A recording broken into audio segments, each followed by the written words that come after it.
Have we lost control of UK prisons? What's going on?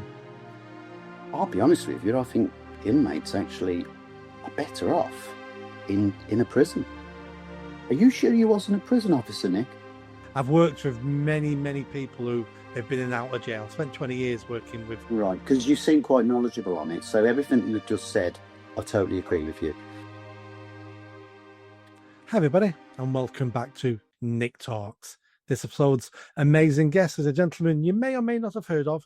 It's Jason Hall, and he's fairly big on social media, but he has a job, has an ex-job.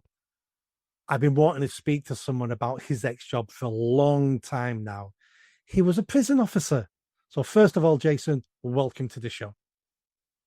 Thank you. It's a pleasure to talk to you, and first time I've ever spoken to you, to be honest, Nick. So yeah, I have known of you, but never met you, never spoke to you on the phone or on or through Zoom or anything. So well, we swapped a couple of messages. I think it was last week. And I was saying I'd love for you to come on the show because I want to talk about the prison service. So let's jump into there. So you was a prison officer. How long was you a prison officer? 5 years. 5 years. Yeah. I'm taking that was in the UK. Yes. Yep. Excellent. So my opinion is this: the prison office, the prison service is failing. Like many of our public services, it's been failing over decades and decades, but it's got to the crucial part now, which it could collapse any moment, it seems. Some of the things I blame it on is poor recruitment. I blame it on far too many women in male prisons. Feel free in a minute to correct me or agree or disagree with anything I've got to say here. There seems to have been a takeover as Islamists in the prison service, and we seem to have started treating prisoners as service users, customers, instead of you're here to be punished. Have we lost control of UK prisons? What's going on? Right.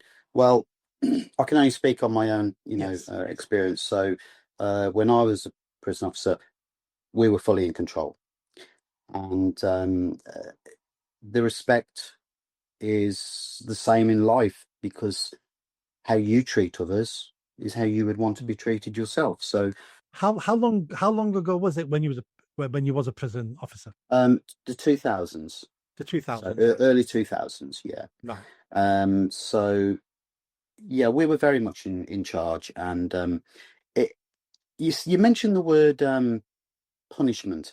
Um, we're not actually there to punish inmates or prisoners, whatever you want to call them. That's not the job of a prison officer. A prison officer is there to ensure their security and safety, and to ensure that the regime is followed on a day-to-day basis, which is very much the same each day, apart from obviously a Saturday and Sunday. So yeah, it wasn't my job to punish people. My job was to make sure that people were issued with what they are allowed to have, um, change of bedding, have the haircut, go to medical, go to work, because obviously there's industries as well. There's education.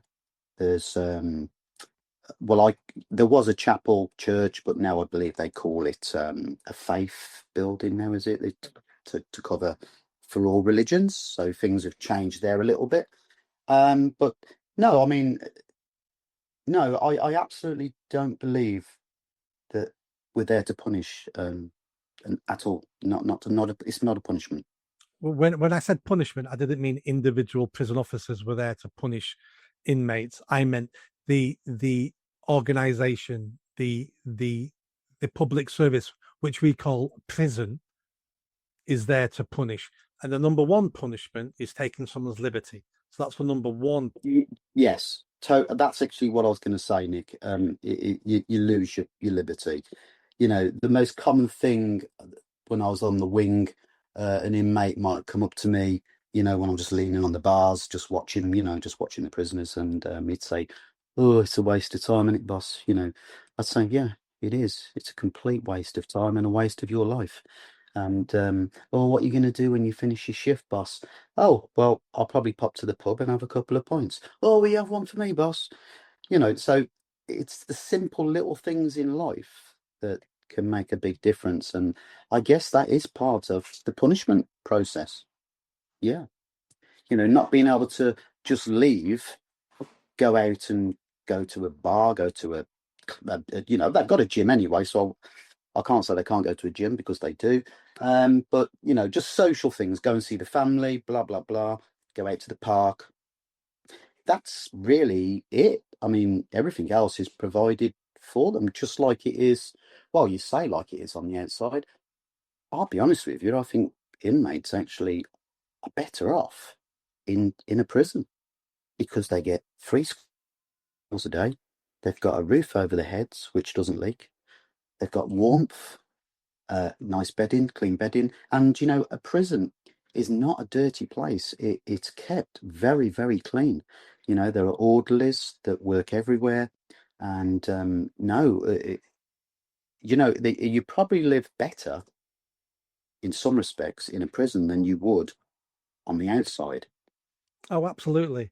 If you're an individual who's dysfunctional, can't look after themselves, always in trouble, always making the wrong choices, then prison offers that way of living that you should be able to provide for yourself, but you can't.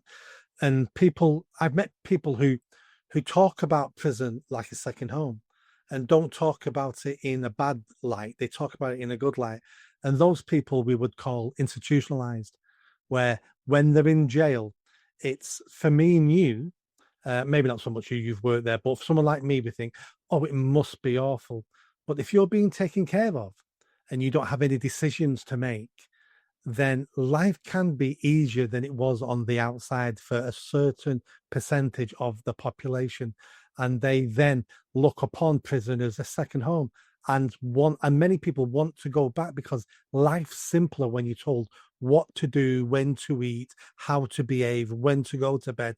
There's no personal responsibility. There's little choice. Life's easier. Are you sure you wasn't a prison officer, Nick? I've worked with many, many people who have been in and out of jail. I spent 20 years working with. Right, because you seem quite knowledgeable on it. So everything you just said, I totally agree with you. I'll just give you some examples, some personal examples of what. Oh, there's one instance. Oh yeah. So at Christmas time, winter time, you seem to get the same inmates in. Bit strange. And I used to speak to some of them, and I'd say, there was this actual man. He was from Stoke-on-Trent, and this saying in Stoke-on-Trent, correct me if I'm wrong, is they have this saying, "You're right, me duck." Do they say that, don't they? Because I said to him, I said, "All right, me duck," and I go, "Where are you from then?" He'd say, "Oh, Stoke-on-Trent, boss, Stoke-on-Trent." I said, "Okay." I said, "So what? Why is it that you're always here at winter?" "Oh, well, Christmas, boss. I don't have to buy the kids any presents, and I just can't deal with it. It's too much pressure for me." I went, "Right, okay." And then other instance, Nick, you'd be given a list each day of those inmates that obviously are due for release, and it's your responsibility to make sure that they're escorted to reception where they're then discharged and they're left, they're let out through the big gate, the big gate at the gatehouse, and on many occasions, Nick, and I'm not going to laugh because it's not really funny, but it did sometimes make me smirk. And you say, "Yeah, I'll see you in a couple of weeks, boss," and I go, "Why?" "Oh, I've got another Crown Court case. I'll be back in." And it's like quite disheartening sometimes, especially when you've worked with, let's say, there's a wing a house block that would be called MDT. I'm not sure if you're familiar with that. That's mandatory drug testing wing. So all the inmates on there basically want to come off using illicit drugs, and which is a good thing because they want to help themselves. But you'd release an inmate, and I'm just going to use the name Smith or Jones, and then you'd have a call from the probation officer 2 weeks later, and they'd say, "Oh, just letting you, just updating you with regards to Smith." And I go, "Oh yeah, how's he doing?" "Oh, unfortunately, he's been found dead. And and I go, well, what happened? And they say, well, he was in a dumpster and he was foaming from the mouth and he'd overdosed on drugs. So that is quite disheartening, especially when you have spent a lot of time trying to trying to help that inmate. Sorry, this I've just had somebody just come into the room. So it's it is disheartening, and you wonder what was the point of me spending all that time with that person to help them. Prison's supposed to punish and rehabilitate. I've got real doubts about both of those parts of the prison service. But let's talk about the rehabilitation. I know lots of people who've just been in out of jail all their lives. There is no rehabilitation for them. I was at a conference maybe 15 years ago. I was a speaker. I was speaking about early intervention and prevention of crime. Probation was there, and they brought one of their case studies. This gentleman stood on stage. He spoke just before me, and he went on stage and he talked about he's committed hundreds and hundreds of burglaries, only caught 50 times, whatever. But he said, I've done three, four, five, six, maybe 1,000. He doesn't even know. He's been doing it all his life. Career criminal, nearly 40 now, been burgling houses since he was 15. Hasn't committed a crime now in 3, 4 years. And he explained why he doesn't commit crime anymore. Been in every project, everything probation could offer him. None of it worked. And he said what worked for him was he got his girlfriend pregnant, had a little girl. And overnight he went, I can't go to jail anymore. I'm here to protect her. I'm here to make sure she doesn't end up like me. My job now is her. And he got a huge round of applause, and everyone was fantastic. And they stood up, and he walked off stage, and I went on stage next, and they were still clapping a little bit for him. And I started off by saying, why are you clapping? And they all stopped clapping. They looked at him. I said, you're clapping that man there. Do you not realize what he just said to you all? Because none of you's got it. He said to all of yous in a roundabout way, nothing you did worked. 20, 30 years working with all your services, having tens and hundreds of £1,000s spent on him, none of it worked. And what worked was him having a baby girl. And you're clapping him as if it's been a success story, but all your services failed. And by the time I'd finished my talk, no one clapped me. I'd pissed off the whole audience by saying, what are you clapping like seals for? And that's how I think about rehabilitation. It doesn't, I'm not saying it never works. We can all point to someone and say it worked there, but on the biggest scale, it doesn't seem to work in our country. Have you seen it work? Yes, it's not all bad. Um, there are some prisoners that they'll do their time and you'll never see them again. They've made a mistake, and as we're all humans, we can all make a mistake. So yes, there are success stories. Or just let me jump in there. That's a success story because we locked him up, not because we spent money on projects and working with them. Many people who go to jail for the first time, lots of them never want to go back. That's the punishment side that works. When I'm talking about rehabilitation, I'm talking about social workers. I'm talking about all that stuff we're doing inside, all the probation side. For me, I don't think I'd say virtually all of that fails. If I can just say to you,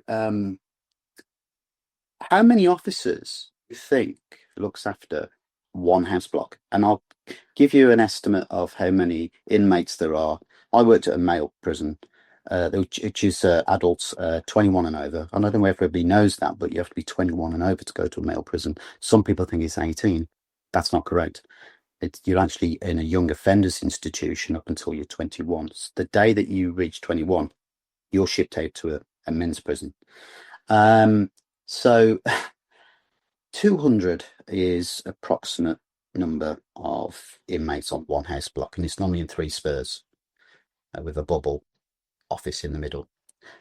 And I'll ask you a question, Nick. You might know. One wing, say about 70 inmates. another wing, 70 inmates, and say another wing, 70 inmates. There you go. I'm not brilliant at maths, but that's about 210, isn't it? 210 mates, right. So, how many officers, Nick, do you think looks after 70 inmates on that wing, 70 inmates on that wing, and 70 inmates on that wing? How many? On any given time. Yep. Any given time, I would be guessing peak time, I'd say probably three. Other times, I'd say two, because I know how understaffed I know I've got an idea of how understaffed prisons are. Judging by my face, Yeah, do you think you're high or do you think it's lower? I can't see how it goes any lower. Does it go lower? Yes. Oh, how does it go lower? So basically you would have one wing officer on each wing. So one on, let's say spur A, one officer, spur B, one officer, spur C. You'll then have one officer in the bubble that controls the doors and looks at the sterile areas where the prisoners are not allowed in, apart from if they're going for a visit or maybe going to the gym, but they'll be escorted. And there is one senior officer as well. So you're probably looking at about 5 officers per house block. That's not a lot, is it? That's if those prisoners ever kick off, 5 officers is nothing. But don't forget that it's a very controlled unit. So, they are unlocked each day at the same time, and they're locked up for roll counts, blah, blah, blah. They go to work. You haven't got so, in the week, you haven't got a full house block because they go to, they actually do quite good work. I'm not going to name any companies, but some major companies do have products produced by inmates in the and others go to education because they want to gain qualifications, etc., etc. And then you have your unemployed, and your unemployed obviously stay on the wings in the daytime. So yeah, but then they all come back. At, let's say 4:30, 4 o'clock, they're all on the way back to your house block, and then they're locked up, and we do a count. So it's not an awful a great deal of officers per inmate, is it? Yes, there are response teams. So obviously, if things did go wrong, then yes, of course, you've got a response team that would come and help. But general, I don't believe there is enough officers, to supervise the house blocks. Because let's be honest, that's where they live, isn't it? A house block is where the inmates live. But there you are. There's some facts for you. And I'm not saying all prisons in the UK are down to that level of officers, but I'd say a majority are. Yeah. How many officers at night then, Nick? Oh, if now you've told me at peak time, it's going to be. I would say, one officer for all 3 blocks. For three spurs, for Yeah, for each. the 3 spurs. Yeah, so A, B, and C. yeah, so one officer for all 3. Yeah. Someone in the bubble, and a senior officer. Okay. Do you want me to tell you? One officer is escorted to the house block. No keys. He's locked on the house block all night with the inmates. One. That's it. What? And he sits one. And he sits in the bubble. They're all locked up, don't forget. They're not. Yeah. So basically, the officer is there to make sure of any emergencies, medical emergencies, etc., etc., and do some general, I'm not going to say what they do at night because that would be unfair. I think I'd get into trouble if I told you what officers have to do at night. There are certain security procedures that they have to do. Yeah. So you're not like sitting down all night, not doing anything. You do have tasks that you've got to do, which are important tasks as well. But yeah, one officer at night, and he doesn't have any keys. You know, I think I'm going to listen a little bit closer now when prison officers seem to be complaining about being understaffed. I, I, it's not very often where I change my mind or I come away from a conversation a little bit more sympathetic to people I've been listening to, but you've changed my mind on that. Prison officers complaining about being understaffed is not debatable. I mean, it's a matter of I went right down to the lowest numbers I possibly could think of, and it was way below that. Do Absolute you know, shocking. Nick? Obviously, let's say I was an AM officer, so I start at 6 and it's 6 till 2. Yeah, I can honestly tell you, I am rushed off my feet all day, trying to help as many inmates as you possibly can to make sure that they get what they're entitled to, make sure they are where they should be. And you're dealing with visits, you're dealing with medicals, you're dealing with the post. You're a postman, you're a security man, you are a fireman because we're trained as fire. Did you know we're trained as firemen as well? Did you? You do know that, yeah. You're also trained as a first aider as well. Obviously, there's your mates do some silly things, unfortunately. So there's a great pressure on officers. The job that they do. I have, we used to have obviously police officers coming to visit inmates in visits. Not they're not allowed on the S blocks. Um, and they'd say, "I wouldn't do your job for £1 million." I'd say, "I wouldn't do your job either." So, there you go. Yeah. Um, I think people, and do you know what? Inmates do have a lot of respect for good officers, ones that listen, ones that tell the truth. Be on. I was always told in my training, always be honest. If the inmate can't have anything, just tell them they can't have it. Don't make false promises to them because the little things can kick them off. It can kick them off. And you can make your job a lot harder. So if you're respectful, you treat people as you would want to be treated yourself, then you make the job so much easier for yourself. I work with some officers. This I'm not going to name the officer, but every week I'd be in the gate. Just be handing my keys in after my shift at the gatehouse, and he comes through the security door, and there he is again, black eye.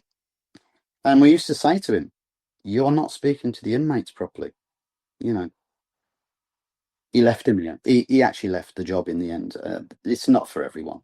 No, yeah, those sort of like many jobs in our society, lots of people have those traits to be good at that job, and some people don't have the right. They have the traits to be good at a different job, just not that job. It doesn't mean they failed. It means that job just isn't for them, and I get that. And yet the vetting procedure is very, very tough. I remember all the training that I had to go through, all the assessments that I had to go through, Nick. Same as a police officer, because it's all home office regulation trained. And I think I started with 30 officers on my training course, and I think only about 18 of us actually passed out. You know, it is tough. You've got, and when I did it, you had to be extremely fit to do the job. I'm not so sure now. I don't know. I, Do you still speak to people who are in still prison officers? mhm. Right. Yeah, Let's undone this question then. Is the prison service? I mean, let's roll on 20 years now. Just, your experience yeah, 20 years yeah. ago. You're still speaking. It only feels like yesterday, Nick. There you go. That's because we're getting old. Yesterday, 20 years ago is yesterday. As you get older and older. Um, are they failing now? I don't mean individual officers. I mean the service itself. Is the prison service failing? Because that's the impression I'm beginning to get. Are they broken? Are they breaking? Are they worse than they were 20 years ago? What's your take on that? You speaking to people? I don't think the officers are failing, and I don't think the system fails because I used to tell inmates that, perhaps wouldn't behave themselves, blah, blah, blah. You can never beat the system. They're wasting the time. you will never, ever beat the system. So you might as well just go with it. So the officers that I know to this day are probably understaffed, as I've already mentioned to you, and it's overcrowding, definitely overcrowding, and the amount of assaults on officers has increased. And Why is that? Why do they think that's increasing? Is it the overcrowding? I think it is an exodus of experienced officers that have now left the service. You've got younger officers, new. Yes, they're trained, but let's be honest, Nick, if you haven't got the experience, then you're going to make mistakes, and you know, you learn. Hopefully, if you've got a good officer that you can work with, a bit like a police officer who's got a partner that he works with who's got more experience, you learn from them, don't you? It's called on the job training, isn't it? Yeah. So it's all down to experience, and you can't buy that. You just can't buy it, and the government can't buy it either. It's all very well saying, "Oh, well, we'll recruit new people." Yeah, but are they the right people? So I think there probably is quite a few officers that perhaps aren't doing the right job. They're not in the right employment, and they're making mistakes, and that's probably one reason why the rate of assaults has gone up. Probably because they lack interpersonal skills, which takes time to develop. So that's one part of it. The other part of it, I think, is I would say cutbacks, money. So yeah, another part of it, and I could probably get into trouble for this, Nick, but the proportion of inmates with regards to their demographics, if you understand what I'm on about, is out of scale. It's off the scale. Um, and I think that's where the system's now starting to fail. Um, we're dealing with people, well, not me personally, but my friends that are still in the service are dealing with people that can't even speak English. So how can they be given an order? It's not only that, it's a health and safety risk, security risk, to themselves, more so than anybody. Is it a security risk to the members of the public? No, it's not a security risk to members of the public because they're in a closed environment. So no, there's no risk there to the public, but there is risk to the officers. An inmate probably doesn't understand the good intentions of the officer purely because they don't speak our language. And I'm not trying to say that either they should, but it would help if they did.